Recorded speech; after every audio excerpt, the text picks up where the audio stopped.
Greetings. My name is Bill Browder, and I'm delighted to be addressing the Budapest Forum today. Sorry I can't be there in person. As those of you who may know me would understand, Vladimir Putin has been chasing me around the world for many years. I've been sentenced to 18 years in Russian prison for my work creating the Magnitsky Act. Putin hates that more than anything.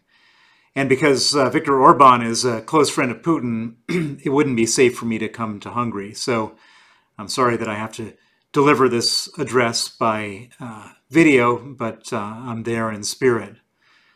The topic of this panel is Ukraine after the war. And I want to share with you my own personal thoughts about how we deal with rebuilding Ukraine.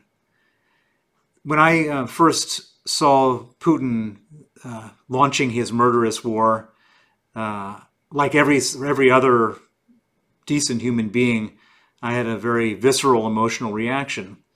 It felt horrible, it felt scary, it felt awful, and I wanted to do something. And many other people have had this reaction, and many people have done many different things to help Ukraine. There are doctors and nurses that have gone out there. There's mercenaries that have gone out there, people supplying equipment, medicine, etc. And I looked at what I could do, where my unique skill set might be able to be helpful.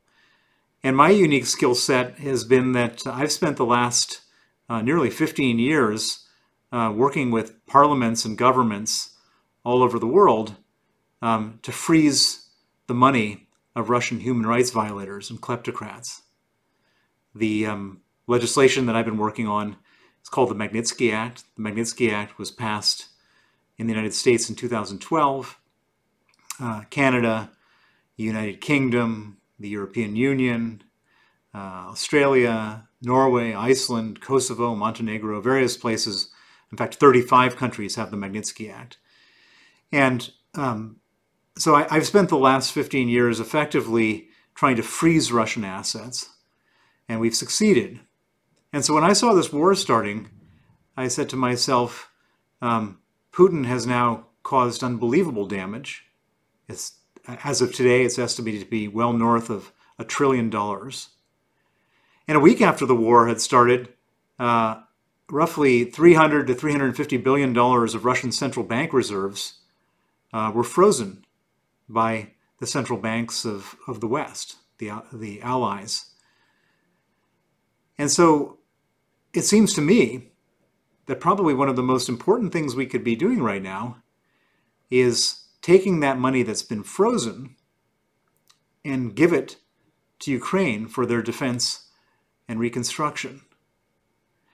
And so as I look at what's my unique skill set in this whole discussion, well, since I've spent so much time talking to lawmakers about freezing money, it shouldn't be that much of a leap to talk to lawmakers about seizing that money. And so that's what I've been working on. And it hasn't been an easy project. There's a lot of people who don't want it to happen. Of course, Putin doesn't want it to happen more than anything because he doesn't care how many soldiers he loses, but he would sure care profoundly if he loses his $350 billion of reserves. But interestingly, there's a lot of Western governments that don't want this to happen. I've had various meetings with the US, UK, EU authorities, and everybody is kind of sitting on their hands. They're saying things like, there's no precedent for this. This wouldn't be legal. Various things like that. And I've studied it, and there is precedent for this. This is the Germans after World War II paid huge reparations. Iraqi funds were used after the invasion of Kuwait and various other places.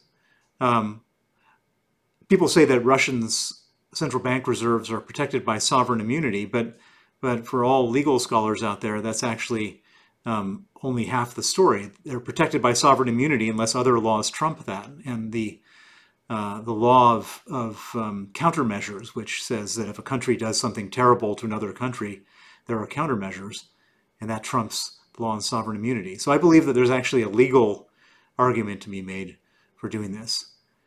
And of course, there's a moral and political argument to be made for this. The moral argument is that Putin broke it, Putin should fix it.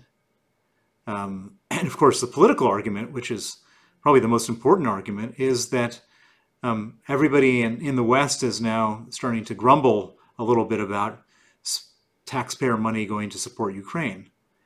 And there's an easy way to bypass that grumbling, which is before we put our hands into our pocket for more money, which we probably will have to do, we should let Putin pay for it with the $350 billion.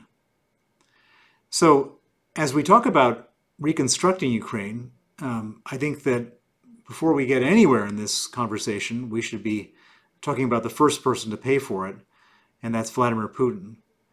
And I hope there are some in this audience today who will agree with me, and I hope that those who have the opportunity can put pressure on their respective politicians and lawmakers so that this becomes a reality. Thank you very much, and I hope you have a great conference.